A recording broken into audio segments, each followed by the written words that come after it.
कृषि दर्शन कृषि दर्शन कृषि दर्शन कृषि दर्शन कृषि दर्शन कृषि दर्शन। कार्यक्रम कृषि दर्शन में आप सभी किसान भाइयों का स्वागत है। मैं हूं जतरू और मैं रमणी, आप सभी को नमस्कार, जोहार। तो किसान भाइयों, जैसा कि आप जानते हैं कि इस कार्यक्रम के माध्यम से हम हमेशा चाहते हैं कि आपको नई और विशेष जानकारियाँ देते रहें। तो चलिए आज के इस अंक में भी हम आपके लिए ऐसे ही महत्वपूर्ण जानकारी लेकर आपके सामने फिर से उपस्थित हुए हैं। तो चलिए कार्यक्रम की हम शुरुआत करते हैं। सबसे पहले हम अपने किसान भाइयों को दिखाते हैं कृषि समाचार। नमस्कार, कृषि समाचार में आपका स्वागत है। आपके साथ मैं हूं सपा गुलरेज। आइए देखते हैं आज कृषि समाचार में क्या है खास। देश के कई मंडियों के लिए इलेक्ट्रॉनिक प्लेटफॉर्म तैयार। अब 50% की जगह 33% फसल क्षति पर मिलेगा मुआवजा। पालक साग के बेहतर उत्पादन के लिए लगाएं उन्नत प्रभेद पूसा ज्योति। और अब समाचार विस्तार से। केंद्र सरकार द्वारा राष्ट्रीय कृषि मंडी योजना के तहत पूरे देश में चुने गए विनियमित मंडी में उपयोग किए जाने योग्य एक कॉमन इलेक्ट्रॉनिक प्लेटफॉर्म तैयार किया जाएगा। इसके लिए राष्ट्रीय कृषि मंडी के संवर्धन की केंद्रीय क्षेत्र की स्कीम को वर्ष 2015-2016 से वर्ष 2017-2018 तक के दौरान 200 करोड़ रुपए का आवंटन किया गया है। बाढ़, सुखाड़, ओला और ठंड जैसी प्राकृतिक आपदा से होने वाली फसलों की क्षति किसानों को आर्थिक रूप से काफी कमजोर बना देती है, जिसका बुरा असर राष्ट्रीय कृषि उत्पादन पर पड़ता है। पहले प्राकृतिक आपदाओं से प्रभावित किसानों को सरकारी सहायता देने के मामले में 50% या उससे अधिक फसल की बर्बादी का मापदंड था। केंद्र सरकार ने इस मापदंड में बदलाव करते हुए इसे 33% या इससे अधिक कर दिया गया है। चना फसल की खेती कर रहे किसान भाई, आप अपनी फसल से अच्छी उपज लेने के लिए अनुशंसित खाद पानी देने पर ध्यान दें। बुआई के 20 से 25 दिन बाद निकाई गुड़ाई करके यूरिया खाद मिट्टी में मिलाएं और मिट्टी को जड़ों पर चढ़ा दें। साथ ही खेत में नमी बनाए रखें। अभी रबी का मौसम है। इस मौसम में रबी दलहनी फसलों की खेती बड़े पैमाने पर की जाती है। यदि किसान भाई चना फसल की खेती कर रहे हैं तो अच्छी उपज लेने के लिए अनुशंसित खाद पानी पर ध्यान दें। बुआई के 20 से 25 दिन बाद निकाई गुड़ाई करके 22 किलोग्राम यूरिया खाद मिट्टी में मिलाएं और मिट्टी को जड़ों पर चढ़ा दें। साथ ही खेत में नमी को कम न होने दें।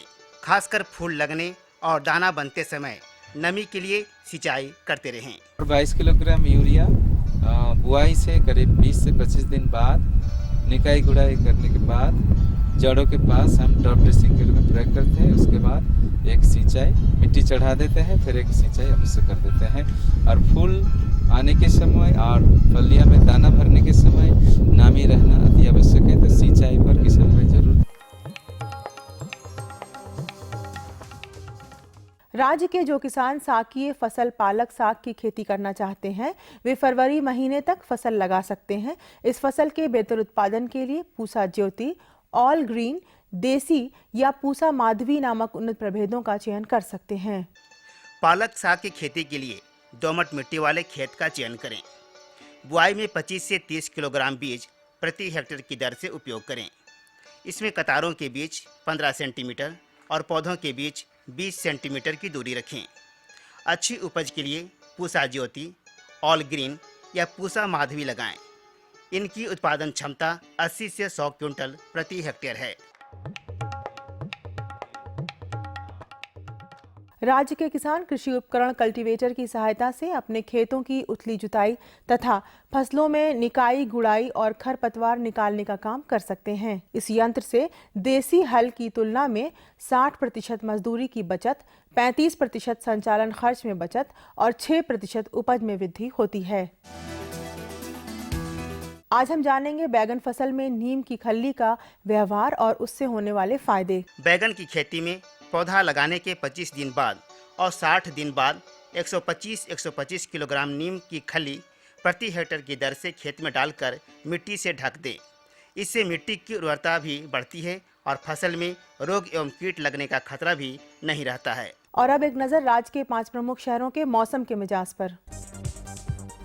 आज राज्य के 5 प्रमुख नगरों के अधिकतम और न्यूनतम तापमान कुछ इस प्रकार दर्ज किए गए। रांची का अधिकतम तापमान 27 डिग्री सेल्सियस और न्यूनतम 12 डिग्री सेल्सियस। जमशेदपुर का अधिकतम तापमान 27 डिग्री सेल्सियस और न्यूनतम 14 डिग्री सेल्सियस। मेदिनीनगर का अधिकतम तापमान 27 डिग्री सेल्सियस और न्यूनतम 11 डिग्री सेल्सियस। देवघर का अधिकतम तापमान 24 डिग्री सेल्सियस और न्यूनतम 12 डिग्री सेल्सियस। वहीं धनबाद का अधिकतम तापमान 26 डिग्री सेल्सियस और न्यूनतम 11 डिग्री सेल्सियस दर्ज किया गया।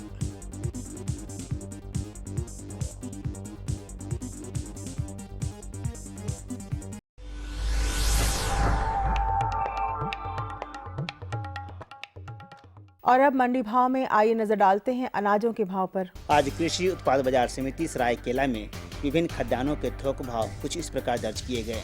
चावल मोटा 1820 रुपये से 2000 रुपये, चावल मध्यम 2490 रुपये से 2600 रुपये, गेहूँ 1520 रुपये से 1880 रुपये, दाल अरहर 11600 रुपये से 13600 रुपये, दाल मसूर 9560 रुपये से 9990 रुपये, सरसों तेल 9850 रुपये से 10000 रुपये, चीनी 2540 रुपये से 2700 रुपये, आलू 980 रुपये से 1100 रुपये और प्याज 1610 रुपये से 1880 रुपये प्रति क्विंटल रहा। कृषि समाचार में आज इतना ही। अगले दिन अगले अंक में फिर मुलाकात होगी कुछ ताज़ा खबरों के साथ। तब तक के लिए दीजिए इजाजत। नमस्कार, जोहार। तो किसान भाइयों, आप देख रहे थे कृषि समाचार, जिसमें आपने कृषि संबंधी बहुत सारी जानकारियाँ प्राप्त की। मौसम के मिजाज से लेकर मंडी के भाव के बारे में भी आपने जाना। अरे कहाँ चल दिए? अरे अभी आप बैठिए, क्योंकि अभी हमारे पास बहुत सारी जानकारियां हैं जो हमें आपको देनी है किसान भाइयों। तो हम जल्द लौटते हैं एक छोटे से विराम के बाद। सब्जी में मसाला ज्यादा है। कितनी बार कहा है कि जितनी जरूरत हो बस उतना ही डाला करो। अरे मुझसे तो ऐसा कभी कभार होता है। और तुम जो हमेशा खेत में अनाप शनाप कीटनाशक डालते हो, उसका क्या? ठीक ही तो कह रही है बहू। देख, खेत में उतनी ही दवा डाल जितनी जरूरत हो। याद रखो, कीटनाशक जहरीले होते हैं। डिब्बे पे लिखी सूचना के हिसाब से ही दवा डालनी चाहिए। पहले फेरोमोन ट्रैप, फ्लाइट ट्रैप, मित्र कीट, जैविक कीटनाशक आदि का इस्तेमाल करें। जरूरत पड़ने पर ही रासायनिक कीटनाशक का इस्तेमाल करें। छिड़काव सुबह या शाम दस्ताने, मास्क और पूरी आस्तीन वाले कपड़े पहनकर करें। हवा की दिशा में छिड़काव करते हुए पीछे जाएं। दवा के डिब्बे, छिड़काव यंत्र सुरक्षित जगह पर रखें। अब कुछ समझे क्या? हाँ, समझ गया मेरी रानी। अब ना करो नादानी। इसने पिला दिया ना तुझे पानी। विराम के बाद आपका फिर से स्वागत है। आप देख रहे हैं कार्यक्रम कृषि दर्शन। तो चतुर भाई, आज के इस अंक में आप हमारे किसान भाइयों के लिए कौन सी महत्वपूर्ण जानकारी लेकर आए हैं? आज हम अपने किसान भाइयों के लिए बहुत ही महत्वपूर्ण जानकारी लेकर आए भौजी। क्या है वो भी बता दीजिए। हमारे किसान भाई खेती तो करते हैं जी। यदि राइजोबियम कल्चर का महत्व जानकर उसका उपयोग करें अपने खेतों में तो अधिक से अधिक लाभ उठा सकते हैं। जी बिल्कुल सही कहा आपने। और इसके बारे में हमारे विशेषज्ञ जो हैं वो विस्तार तरीके से बताएंगे। क्यों? हमारे विशेषज्ञ हैं डॉक्टर NC गुप्ता। किसान भाइयों, हम अपने कार्यक्रम में आपको कई तरह की जानकारी देते हैं और आज इसी क्रम में हम आपको जानकारी देंगे राइजोबियम के बारे में कि यह क्या है और खेती में इसका किस तरह का उपयोग होता है। इस पर जब बात करने के लिए हमारे साथ हैं डॉक्टर NC गुप्ता सर। चूँकि आज का हमारा विषय जो है वो राइजोबियम है, तो पहले हमारे किसान भाइयों को बताइए कि ये राइजोबियम होता क्या है। किसान भाइयों को सबसे पहले दलहनी फसल जो अपने खेत में लगाते हैं, दलहनी फसल के जो जड़ में छोटी छोटी जो गांठ होती है, वो गांठ में जीवाणु होते हैं। जीवाणु का काम है कि जो हवा में हमारा 80% नाइट्रोजन है, उस नाइट्रोजन को लेकर करके पौधे को प्रदान करना। एब्जॉर्ब करके। हाँ, एब्जॉर्ब करके उसे मैंने पौधे को प्रदान करना। जो नाइट्रोजन हम अलग से यूरिया के रूप में नेत्रजन खाद जो देते हैं, वो जीवाणु का काम है कि हवा से नेत्रजन लेकर के पौधा को प्रदान करना। इसको हम राइजोबियम कहते हैं, या इसे दूसरी भाषा में राइजोबियम कल्चर के नाम से भी जाना जाता है। और तो इसका कल्चर किस तरह से तैयार करते हैं और किसान भाई इसका कैसे प्रयोग करें? हाँ, ये इसकी कल्चर बिरसा कृषि विश्वविद्यालय के मृदा एवं कृषि रसायन विभाग में तैयार किया जाता है। ये कल्चर मुख्य रूप से विश्वविद्यालय में ही मृदा विज्ञान में ही तैयार होगी, बाजार में यह उपलब्ध नहीं होगी। सबसे पहले कि जो दलहनी फसल में जो भी गांठ होती हैं, जैसे दलहनी फसल में अरहर, मूंग, उड़द, मटर, चना, ये सभी दलहनी फसल में ही आते हैं। और सभी फसल के जड़ में उखाड़ेंगे तो छोटे छोटे गांठ होंगे। उस गांठ को है कि मृदा विज्ञान एवं कृषि रसायन विभाग में ला करके उसका अपना माने तैयार करके राइजोबियम कल्चर तैयार कर उसे किसानों को उपलब्ध कराया जाता है। 100 ग्राम की एक पैकेट होती है कल्चर की पैकेट, जो मृदा विज्ञान एवं कृषि रसायन विभाग में उपलब्ध होती है। सभी दलहन फसलों की अलग अलग कल्चर होती है। उस पैकेट 100 ग्राम की पैकेट के और किसान भाइयों को जिस भी फसल की कल्चर चाहिए वो कल्चर यहाँ पर उपलब्ध होगी। कल्चर के मुख्य पैकेट के ऊपर में लिखा हुआ रहता है कि जिस फसल में हमको देना है कल्चर, उस फसल का नाम लिखा हुआ रहता है। और ये कल्चर मात्र 6 महीना ही अपने खेत में उपयोग कर सकते हैं। 6 महीने के बाद उसमें जो जीवाणु की शक्ति होती है वो उसकी शक्ति घटती जाती है और जीवाणु मर जाता है। इसलिए करके तो ये समय अवधि भी जो वो पैकेट पे लिखी होती है, पैकेट पर ये लिखी रहती है कि कब बना और कब तक इसका उपयोग करना है, ये उस पर लिखा हुआ रहता है। इसको उपयोग करने के लिए किसान भाई को एक तो बीज का उपचार करते हैं और बीज के उपचार करने के बाद ही हम खेत में इसको लगाते हैं। सर आपने कहा कि बीजोपचार करते हैं, तो बीजोपचार में राइजोबियम कल्चर का किस तरह से उपयोग करते हैं और क्या उसकी विधि है, ये भी हमारे किसान भाइयों को बताएं। हाँ, बीज उपचार 100 ग्राम की पैकेट हमारे पास मिलते हैं। वो 100 ग्राम की पैकेट अगर 1 हेक्टेयर में मुझे राइजोबियम कल्चर का उपयोग करना है तो 1 हेक्टेयर में 5 पैकेट मीन्स ½ kg हम राइजोबियम कल्चर उपयोग करते हैं। उस सबसे पहले कि इसको उपयोग कैसे हम करेंगे, 250 ml हम पानी ले लेंगे और उसमें 100 ग्राम गुड़ या चीनी डाल करके अच्छी तरह पानी में को खदकाएंगे। जब वो चिपचिपा टाइप का हो जाएगी तो पानी को मैं अच्छी तरह से ठंडा करने दिया जाता है। और जब ठंडा हो जाती है तो उसमें 5 पैकेट राइजोबियम कल्चर को हम अच्छी तरह मिला देते हैं। अब 1 हेक्टेयर, हाँ, उस पानी के घोल में मिला देते हैं। अब 1 हेक्टेयर खेत में अगर अरहर की बीज 1 kg लगता है तो उस 1 kg बीज को हम उस कल्चर में अच्छी तरह से मिला देते हैं। मिलाने के बाद उसे ठंडी जगह पे पेपर बिछा करके उसको हल्का मानी सूखने के लिए दे देते हैं सीधे धूप। और जब बिछा देते हैं तो क्या देखते हैं कि बीज के चारों बगल राइजोबियम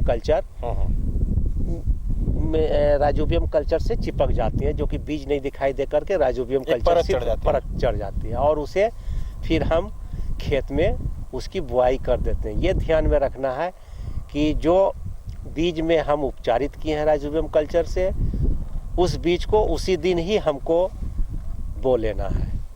लेकिन उसमें कुछ सावधानी भी होती है क्या, कि जो किसान भाइयों को ध्यान देने की ज़रूरत है कि फसल का उत्पादन अच्छे से अच्छा हो, जो साधारण स्थिति में करते हैं और राइजोबियम कल्चर का उपयोग करने के बाद करते हैं, तो इन दोनों में सावधानियां किस तरह की होनी चाहिए? सावधानियां तब तो सबसे पहले मैंने ये बताया कि ये ठंडी अवस्था में होना चाहिए। दूसरे ध्यान में मुझे ये देना है कि इसके इर्द गिर्द में रासायनिक खाद नहीं होना चाहिए। तीसरा यह ध्यान देना है कि इंसेक्टिसाइड और पेस्टिसाइड इसके इर्द गिर्द में नहीं होना चाहिए।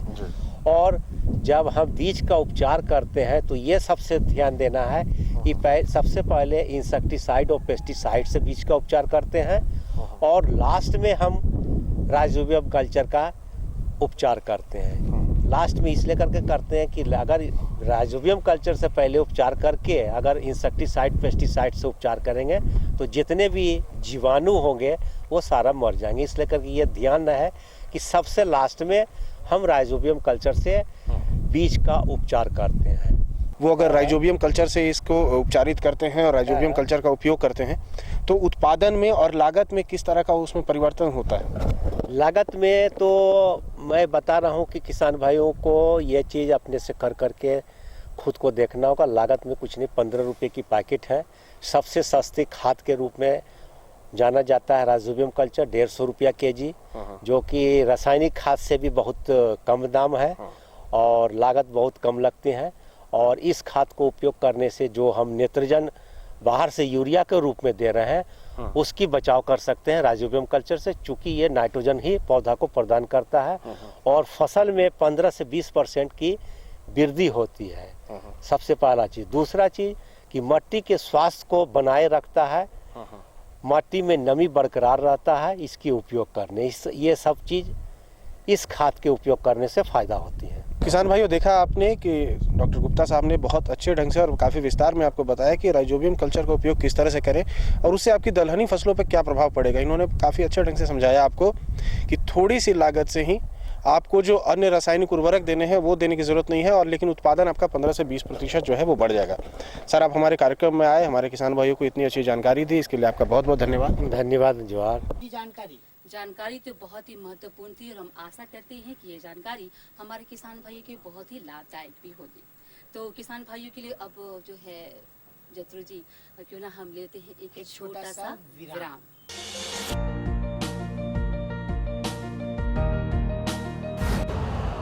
यूरिया का स्वदेशी उत्पादन 70 लाख टन बढ़ाने के लिए 6 उर्वरक संयंत्रों का उद्धार किया जा रहा है। FCIL के गोरखपुर, सिंदरी, तलचर और रामागुंडम संयंत्र, HFCL की बरौनी इकाई और BVFCL की नामरू फोर्थ। सोने पर सुहागा ये है कि देश में अब बनेगा सिर्फ नीम लेपित यूरिया, क्योंकि इससे होगा किसानों का फायदा ही फायदा। अनाज का उत्पादन 10% तक बढ़ेगा, बढ़ेगी 10 से 15% नाइट्रोजन क्षमता।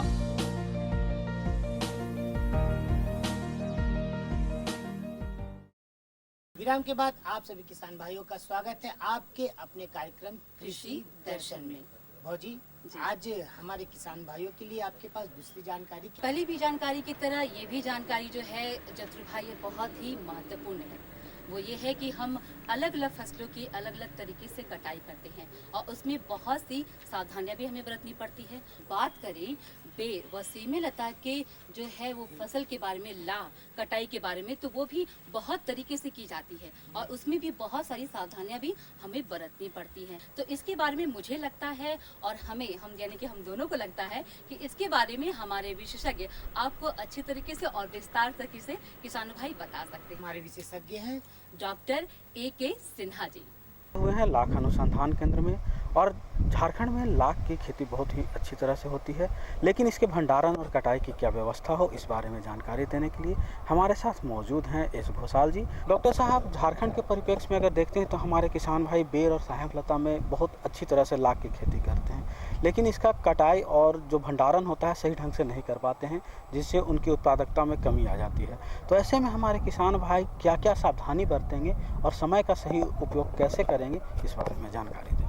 आपने ये बहुत अच्छा प्रश्न पूछा। हमारे किसान भाई को ज्ञान का कमी के चलते बहुत समय बहुत कठिनाई और लॉस का सामना करना पड़ता है। तो इसलिए आपको मैं बता दूं कि कटाई के लिए हम लोगों को, किसान भाई को जो सावधानियां बरतना पड़ेगा वो है कि इसका समय का, किस समय ये लाह का कटाई करने का सही समय है, इसके बारे में जानकारी होना चाहिए। आपको मैं बता दूं, शीतकालीन जो अगहनी फसल लाख का है, ये 3 किस्म का होता है। अर्ली वैरायटी जो कि दिसंबर और जनवरी महीने के बीच में इसका निकलता है और मैच्योर होता है, और मिड वैरायटी जो फरवरी का बीच में निकलता है, मैच्योर होता है, और लेट वैरायटी जो मार्च के महीने में निकलता है और मैच्योर होता है। तो किसान भाई को जब जानकारी होती है कि वो कौन किस्म का वैरायटी लगाया है, तब वो जानेंगे कि इस लगभग समय ये है। तो लेकिन और सूक्ष्म तरीके से इसको जानकारी पाना और आवश्यक है, क्योंकि उस समय अगर जानकारी हो गया कि मिड वैरायटी है तो फरवरी का बीच में वो तलाशेंगे, देखते रहेंगे कि हाँ अभी कीड़ा निकलने का समय आ गया, और जब देखेंगे एक आध कीड़ा निकलना चालू हुआ, उसी समय उसको काटने का प्रबंध करना होगा। नहीं तो जब डिले हो जाएगा या देर हो जाएगा तो एक साथ में सारे कीड़ा निकलना चालू होगा, तब जो काटने वाले आदमी का संख्या में कम हो जाएगा तो बिहन ठीक से काट नहीं पाएंगे और निर्यात भी नहीं कर पाएंगे, इसलिए क्षति का सामना करना पड़ेगा। और साथ साथ आपको मैं बता दूं कि जो ग्रीष्मकालीन फसल है इसमें जो पूर्वाभास किया जाता है उससे एक हफ्ता पहले भी अगर लाख का काट लेंगे तो कोई हर्जा नहीं होगा, लेकिन अगर शीतकालीन फसल में पहले काटना मना है, जब निकलना चालू होता है तभी काटते हैं। और साइंटिफिक ढंग से इसका जो एक्चुअल तरीका है वो क्या है कि पीला बिंदु होता है, पीला बिंदु होने का मतलब है क्रॉप मैच्योर हो गया और उसी समय लाख को काटना चाहिए। तो किसान भाई देख रहे हैं कि हमारे विशेषज्ञ ने कितनी अच्छी जानकारी दी कि समय का कैसे उपयोग करेंगे और उसका भंडारण कैसे करेंगे। लेकिन अब हम जानना चाहेंगे कि जो बेर में हमारे किसान भाई लाख लगाते हैं या सेमिया लता में लगाते हैं, इन दोनों के बीच में क्या अंतर आता है और इनकी गुणवत्ता कैसी होती है? बेर चूँकि आप जानते हैं झारखंड में बहुत अच्छे संख्या में उपलब्ध है और किसान भाई बेर पेड़ में लाख का खेती, खास करके कुसमी लाख का खेती करते हैं। पहले इसका इस्तेमाल रंगीनी लाख का खेती में होता था, आजकल हम लोग का इंस्टीट्यूट संस्थान इस पेड़ में कुसमी लाख का खेती करने के लिए ज़्यादा प्रोत्साहित करते हैं और काफ़ी मात्रा में इसका तो हमारा किसान भाई को हमारा ये उपदेश है कि उस समय जब लाख का कटाई छटाई होता है उस समय अच्छा गुणवत्ता वाला जो बिहन लाख है उसको अलग से काट लेते हैं और ख़राब गुणवत्ता वाला उसको अलग कर लेते हैं, उसमें से छिली लाख का हिसाब से उसको बेचते हैं और जो अच्छा गुणवत्ता वाला है उसको बिहन लाख के हिसाब से हम लोग बेचते हैं। और उसी तरीके से सिमिया लटा जो आपने बताया, सिमिया लटा भी एक नया लैक होस्ट है, इसमें भी लैक का प्रोडक्शन, कुसमी लैक का प्रोडक्शन अच्छा होता है और जो जहाँ पर सिंचाई युक्त एरिया है वहाँ पर कुसमी लाख इसमें बिहन का प्रोडक्शन बहुत अच्छा होता है, लेकिन जहाँ पर सिंचाई युक्त जगह नहीं है वहाँ पर नवंबर महीना का बाद से जल स्तर मिट्टी का कम होने लगता है। उस समय जो लाख इसमें लगा रहता है वो उसका तना से छूटने लगता है।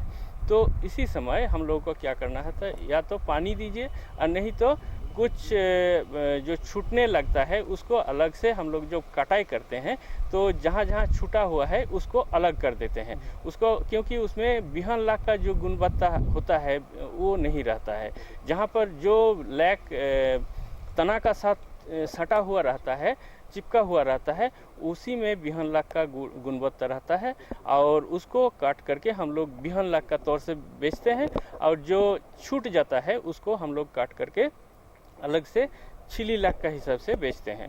और इसका भंडारण का प्रोसेस भी सेम है और खुला जगह में और छाया में रखते हैं ताकि किसान भाई के पास थोड़ा सा टाइम मिले उसको या तो अपना पेड़ में ही लगाने के लिए, नहीं तो दूसरे जगह में उसको निर्यात करने के लिए। लैक प्रोडक्शन जब करते हैं तो बेर का जो प्रोडक्शन नॉर्मल कंडीशन में होता है फ्रूट का, वो उस हिसाब से नहीं हो पाता है। करीब हमने देखा है कि एक पेड़ में अगर बेर लगाएंगे, बेर प्रोडक्शन होगा और साथ साथ आप लैक भी लगाएंगे तो देखा गया है कि करीब 70% जो फ्रूट संख्या में कम हो जाता है और जो उसका साइज भी बहुत छोटा हो जाता है और क्वालिटी में भी असर आता है। इसलिए किसान भाई जो लाख का खेती करेंगे वो ज़्यादा लैक में ध्यान देंगे तो बेहतर होगा, और क्योंकि लैक का पर किलो इनकम बहुत ज़्यादा है फ्रूट प्रोडक्शन के तुलना में। लेकिन चलते चलते हम आपसे जानना चाहेंगे कि जो बहुतायत मात्रा में लाख की खेती कर रहे हैं वो भंडारण के लिए और क्या सावधानी बरतें? भंडारण के लिए बस यही है, छिली हुई लाख को भी हम लोग जो किसान बिहन लाख का तौर से बेच दिए हैं उसको तो तौर तरीका अलग से है ही है, और जो किसान भाई के पास जो छिली हुई लाख है उसको छीलने के बाद धूप में ही उसको सूखने के लिए देना चाहिए और बहुत जल्दी ही उसको छीलना चाहिए, क्योंकि अंदर में जो सूखा हुआ शत्रु कीट है वो शत्रु की धूप में मर जाता है और जल्दी जल्दी उसको हम लोग को बेच देना होता है। बेच देने से उसका जो कीमत अच्छा रहता है, ज़्यादा दिन तक पड़े रहने से घर में उसका गुणवत्ता नष्ट होता है, खराब होता है, जिसके चलते प्राइस में भी कम आती है। जल्दी जल्दी ये भंडारण करके बाहर बेच देना सही है। कि भंडारण तो आप पहले भी करते थे और लाख की खेती बहुत मात्रा में करते थे, लेकिन जो हमारे विशेषज्ञ ने बताया अगर आप उसका उपयोग करते हैं तो आपको ज़्यादा मुनाफा होगा। आप हमारे इस कार्यक्रम में आए और हमारे किसान भाइयों को इतनी अच्छी और महत्वपूर्ण जानकारियाँ दी, इसके लिए आपका धन्यवाद। जोहर। तो जतुर भाई कैसी लगी जानकारी? देखिए भौजी, जानकारी तो बहुत ही अच्छी थी जी। तो चलिए हम अपने किसान भाइयों को जाते जाते हमारा पता भी बता दें, क्योंकि ज़रूरी है कि अगर उनके पास कोई भी सलाह या कोई भी जानकारी अगर वो हमारे इस कार्यक्रम के माध्यम से लेना चाहते हैं तो इस पते पर संपर्क कर सकते हैं। हमारा पता है कार्यक्रम कृषि दर्शन, कृषि का पोस्ट द्वारा केंद्र निदेशक, दूरदर्शन, रातू रोड, रांची। पिन संख्या है 834-001। तो किसान भाइयों, हमेशा की तरह हम चाहते हैं कि आपको ऐसे ही महत्वपूर्ण जानकारियाँ देते रहें। तो चलिए अगले अंक में आपसे फिर से मुलाकात होगी उस ऐसी ही महत्वपूर्ण जानकारियों के साथ। तब तक के लिए हम दोनों, यानी कि मैं रमणी भौजी और मैं जतरू, हम दोनों को दीजिए इजाज़त। नमस्कार, जोहार।